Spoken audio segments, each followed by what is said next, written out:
Cassie? Not far. We're just a few... forget it. There's no word for it. Just believe me, we're close. After you, Cassie.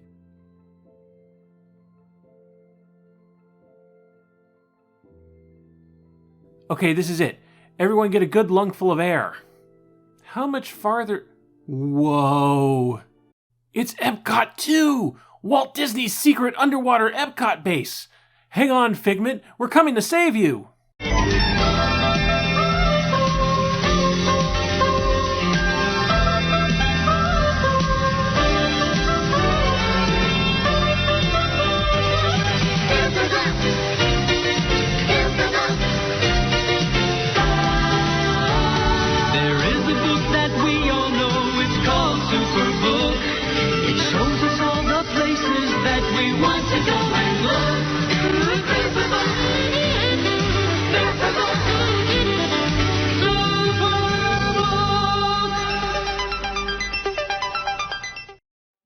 So, 4 years, 4 Animorphs graphic novels. We reached the point where reading these books had become routine and, honestly, kind of a boring one. I mean, I'm glad I have excuses to talk about Animorphs every once in a while. It's what this channel was built upon. But this entire operation, Chris Grind, Scholastic, whoever's calling the shots here, refuses to evolve things in any way. And there's only so many times I can make the same observations. Character designs are still very samey, with similar face structures and underexpressive mouths. The morphing sequences are still horrifically wonderful pieces of body horror. Religious adherence to the source material still results in walls of dialogue, while critical plot and character details are surprisingly overlooked. Sticking with the original book's point of view character often makes the story feel incomplete and very tell-don't-show. That's all been true of the 3 previous graphic novels, and it's just as true for this 4th one. We have reached the point where we know what these graphic novels are about. We know how they'll handle both the book's lightest and darkest elements, and we know where they're going to succeed and fail. So I've lost a decent amount of enthusiasm for this project. Not helped by the fact that Animorphs Graphix number 4, The Message, is, well, the weakest one so far. Grind seems uninspired by the source material here, in ways he didn't seem to be before. A brief plot summary for those who need it. Cassie and Tobias start having weird dreams about the ocean and a voice calling out to them. After a piece of alien debris washes up on the beach, both the Animorphs and the Yeerks realize that something Andalite is sitting at the bottom of the ocean. They morph Dolphin, and the Animorphs discover Axe, an Andalite cadet and Elfangor's younger brother, trapped in a sunken piece of Andalite spacecraft. The Yeerks arrive, there's a fight, they escape, and Axe becomes an official member of the team. It's a pretty important story, introducing the final member of our ensemble, and being the first book from Cassie's point of view. Cassie's been very much a supporting character up to this point, rarely getting into the center of action, and outside of getting captured in number 1 The Invasion, not really moving the plot forward in the first 3 books. Here, she's put in a position of making decisions for the team. She and Tobias are the only ones in an informed position, and Tobias is still stuck as a hawk and can barely participate in missions anyway, so Cassie's pretty much taking the lead here. What this looks like is a couple of long conversations between Cassie and some of the other Animorphs about responsibility and leadership. We get these conversations in the graphic novel, and they're accurate to the original book, but take up so much more page space because we have to have all of this art where Cassie and Jake don't do anything but talk. If you're lucky, Grind might draw a background. As with previous graphic novels, there's little to no effort made in taking the narrator's internal monologue and finding ways to communicate it visually, not even a stray thought bubble. A lot of the emotional punch is missing from certain scenes because of this. Take this moment, for example. Cassie, don't ever get hurt, okay? Jake, me, I'm bulletproof. And now here's the same scene from the original book. Look, don't ever get hurt, okay? Jake smiled that smile. Me? I'm indestructible. The way he said it, I almost believed him. But then, as he went his way and I headed toward home, I glanced up at the sky. Against the blaze of sunset, I saw a flash of russet tail feathers. Tobias, our friend, who had been trapped forever in a body not his own. None of us was indestructible. There's just this lack of emotional texture, and it's the most prevalent here out of all of the graphic novels. The previous 3 books all had these big moments of emotional climax, standout sequences that actually took advantage of the visual medium of sequential art. Elfangor's sacrifice in number 1 The Invasion, Chapman standing up to Visitor 3 in number 2 The Visitor, Tobias's mental break in number 3 The Encounter. Number 4 The Message just doesn't have a corresponding moment like that. The nearest thing we have to such a moment is when Axe is describing how the Yeerks strip a planet of its resources, leaving it a dead husk when they're through with it. Cassie, whose entire thing is nature and animals and stuff, is taken aback by this fact. Okay, cool, but I think this might have some real weight to it if the graphic novel took some time to establish, nature and Cassie's connection to it. For some reason, the barn, the wildlife rehabilitation clinic, doesn't have a single patient in it. We have the opening scene where Cassie morphs a squirrel to track down whoever's been eating birds out of the barn, and here's how it's described in the original text. That's where I was, in the barn, surrounded by dozens of cages full of birds, from a mourning dove who'd run into a car windshield to a golden eagle who'd almost been electrocuted by a power line. In another part of the barn, we had bigger cages for the badgers and opossums and skunks and deer and even a pair of wolves who'd been poisoned. At the other end, far from the wolves, we kept our horses. There isn't a single animal being cared for in the graphic novel. Not one bird in a cage, not one horse in the stables. Probably because that would have been hard to draw and would take time, maybe. Here's another passage for when Jake and Cassie are discussing things in her barn. I sighed and looked around at the barn. It smelled pretty bad, and sometimes it was a nut house of yammering birds and howling wolves and whinnying horses, all needing care, and all scared of the care we gave them. But it was the place I felt most at home in the whole world. Out through the door of the barn, the fields of corn and open meadows stretched off into the distance, till they pressed up against the dark trees of the forest. All of this grounds Cassie. It shows us what her environment is like and how that informs her character. It's directly contrasted with a scene later with Marco at his apartment, as they look out over an empty swimming pool, a space so grimy and concrete and artificial, and so wholly removed from Cassie's world. These things matter to Cassie. Meanwhile, in the graphic novel, not only are all of these details absent, you're lucky if Grind decides to draw the interior barn wall. These characters are supposed to be shoveling manure in this scene, and there's no manure. Well, surely the scenes in the ocean are going to show the wonders of the natural world, right? Yeah, no. Look, in many ways, this is true to life. There are large swaths of ocean that are pretty empty. I'm not saying it should look like the Under the Sea music number from The Little Mermaid, but you think maybe the graphic novel would throw a fish your way every once in a while? Okay, in fairness, there is one page where there's a silhouette of a school of fish, because this is the part where a school of fish is mentioned in the original book, and Grind doesn't want to make any decisions of his own. But it's just a silhouette. You can argue that it's a creative choice, and that all of these are creative choices, but they are the wrong creative choices if your big emotional moment of the book is Cassie learning that the Yeerks destroy the environments they invade, giving her a more personal reason to fight. What's more, this empty oceanic environment doesn't do any favors for the book's various action sequences. You're already at a huge disadvantage when you have 4 identical dolphins fighting a swarm of identical sharks. A little bit of geography might go a long way in, if you'll excuse the phrase, grounding these underwater fights.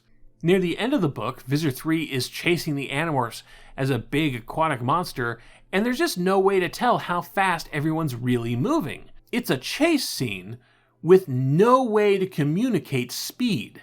The graphic novels haven't been at their best with action scenes, but this really takes the cake. But hey, they've always been good at showing off weird and fantastical alien things, and this is the book with the dome ship, a contained alien environment in a large glass dome at the bottom of the ocean. That sounds like so much fun. Surely we'll get some cool visuals there. The Animorphs find this circular doorway that's supposed to be like an airlock, and they press a button, and there's a sound effect, and the central circle gets maybe 6 inches larger. It makes it look like the airlock was already open. Is this a coloring mistake? And then the Animorphs get into the dome, and we just don't get an establishing shot of the interior. Cassie wakes up after Axe knocks them all unconscious and sees the ocean above her, and that's a fun visual. But the dome ship interior is regulated to fuzzy background silhouettes and some peripheral details. Look, there's some grass. And some bushes. Wow! There is exactly one page that gives any sense of what the dome ship interior is like. A whole 16 pages after the Animorphs regain conscious on the dome ship. Now, the reason for this is that this was around the point in the original book that Cassie actually describes the location in significant detail. I think this is a mistake of the original text, and those details should have been given earlier. And I think it's revealing of the whole process of adapting these books to these graphic novels that they wait to show those specific details until the exact point the original text shows those specific details. It doesn't use details added in other books that describe the dome ship, like the Andalite Chronicles, because that would require reading a few early chapters of a whole other book, and who has time for that? And there's no details unique to the graphic novel either. Most of the time, there's no details at all. And again, this feeds into this supposedly emotional moment of Axe detailing the Yeerk's environmental destruction at Cassie. The dome ship is, diegetically, a meaningful symbol. Jake. This is like actually being on another planet. This is all like part of the Andalite world? Axe. Yes, we take our home with us into space. It angers the Yeerks. Marco. Why do they care what you take into space? Axe. It is part of everything they hate and would destroy if they could. The Yeerks would take our world and make it as barren as their own, as they will to your planet, unless they are stopped. So we have these characters talking about what's important to them and how these things are at risk in this conflict. But the visuals are so determined to not show us these important things. Like, imagine if the script of Ferris Bueller's Day Off was exactly the same, but the movie barely showed the faintest glimpse of Cameron's father's Ferrari in frame. The characters talk about the Ferrari, it holds the same importance to the plot and the same importance to the characters, but we just don't get to see it. That's what reading this graphic novel is like.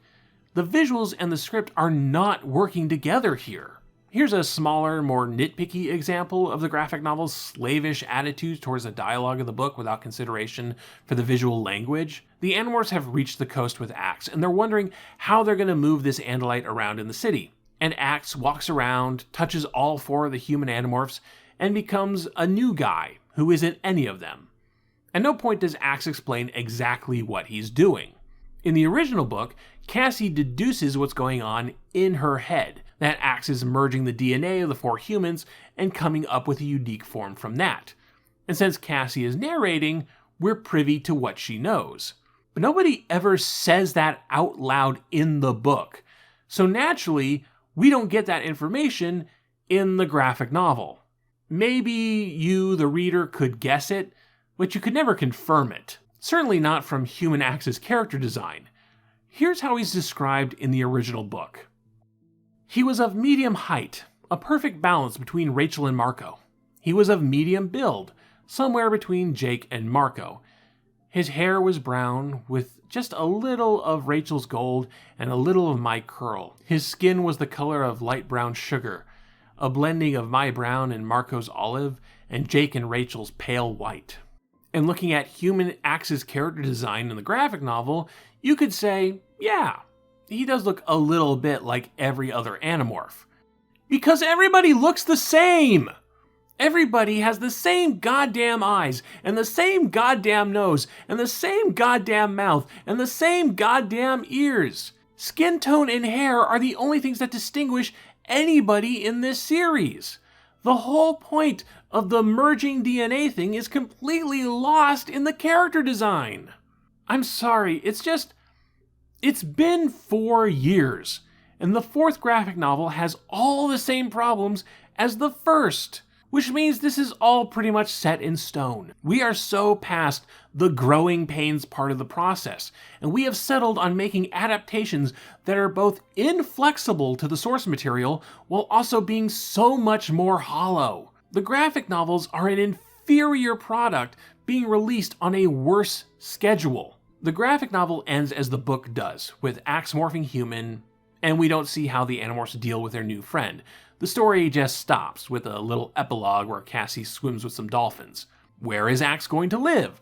How do they get him there? The original book doesn't really cover that, but that's not nearly as big of a deal there, because Animorphs was a monthly series. You just had to wait a few weeks for the story to continue.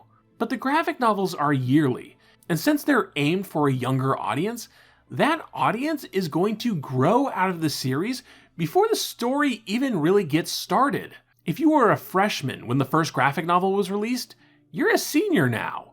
I don't know what the sales for these books are like at the moment, but I have to imagine they're going to drop off a cliff as their initial demographic has to start saving for college textbooks.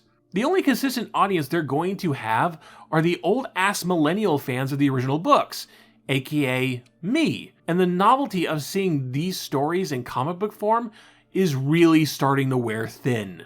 Now, I don't want to leave it at that, so I think this is a good opportunity to re-examine this story just a little bit and my thoughts on it. Because my original video review of number 4, The Message, is pretty poor. I mean, they're all pretty poor. My microphone was garbage, and I didn't know how to edit, and I used harmful language that I don't use anymore. But the Message video was the shortest out of all of the Animorphs book guides. It was the only one-parter, and it was the beginning of what I now feel was a very misguided reading on the character of Cassie. Also, I gave the original book a 3 out of 10, and that is so not the correct score. It is so much better than a 3 out of 10. So with the graphic novel in front of me, let's re-examine a few things. First off, throughout most of the Animorphs book guide, I did this thing where I conflated a character being wrong with being a bad character. And Cassie is not a bad character, not at all. She was just a character I found myself disagreeing with. And this being the Channel Awesome era of video making, that meant disagreeing with loud screaming and cussing and saying the R word. Sorry about that. Instead, I should have been using that opportunity to see what about Cassie's character was leading her to those conclusions that I disagreed with. In this book, one of the big disagreement moments happens when the Animorphs are acquiring dolphin morphs at the gardens, and Cassie suggests that what they're doing is dangerously close to what Yeerks do. Cassie: how is doing this any different from what the Yeerks do? Rachel: Yeerks take over humans. They don't morph, they infest. We don't take over the actual animal, we just copy its DNA pattern, create a totally new animal, and then... Cassie: and then we control the new animal. It's an interesting discussion when you don't already have the hindsight of the entire series. At this point in the story, none of the Animorphs actually have a clue how morphing works. They don't have Axe or anything else to explain things. They haven't even heard of Z-Space yet. With the hindsight of having read all of the books, we know that morphing is about the rearrangement of mass and less about creating something new. But these characters at this time don't know that yet. How should Cassie and the rest of the team perceive an animal's instincts taking over? When they morph dolphin and find themselves losing track of the mission for play, wouldn't that feel like a separate personality before the Animorphs wrestle back control? In reality, these animal instincts are just a matter of managing a different brain chemistry, but it would be very easy for someone to see this mental conflict as something else, perhaps something comparable to what Yeerks do. Cassie isn't being unreasonable here at all, and coming from a nature-loving background, as someone who cares deeply that the Yeerks may destroy Earth's entire ecosystem, as someone who is an up-and-coming vet with a do-no-harm attitude toward her patients in the barn, said patients rendered invisible here in the graphic novel, her concern about morphing is drawn deeply from her character.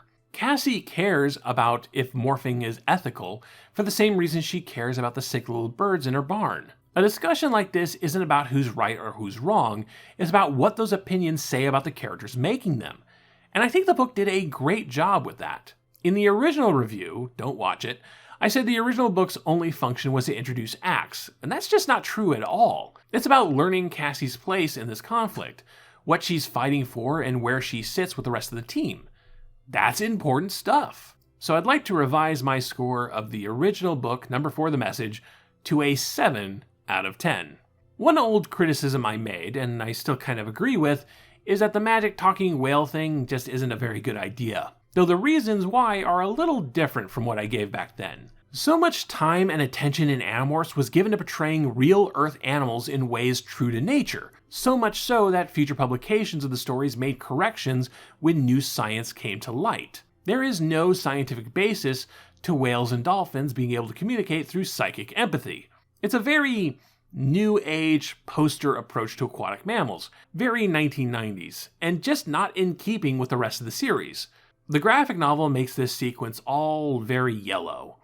It's just so yellow. That's how you know it's magic.